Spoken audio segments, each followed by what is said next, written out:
लेकिन मैंने खुद जो है जब किबला कारी साहब लाहौर में आते थे, चूँकि नुमान भाई से तो साल से ताल्लुक़ है, मेरे छोटे भाई हैं, बड़े मतलब बड़ा एहतराम करते हैं, मैं तो गुनहगार आदमी हूँ। तो ये कभी जो है वो जब ये ख़ास कर दाता हुजूर का उर्स मुबारक होता था ना, तो नईमी साहब वहाँ किबला कारी साहब तशरीफ़ लाते थे, करामत अली नईमी साहब। तो ये मुझे कहते जी मेरे उस्ताद मोहतरम आ रहे, और यकीन करें दीवाना था, एक दीवानगी का आलम होता था, दीवानगी का आलम होता था। और ये करंट एक तरफ नहीं था, दो तरफा था।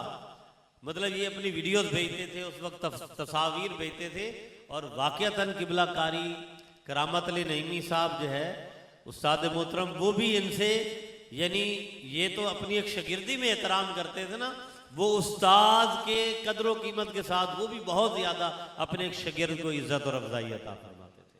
ये बड़ी खुशकिस्मती की बात है।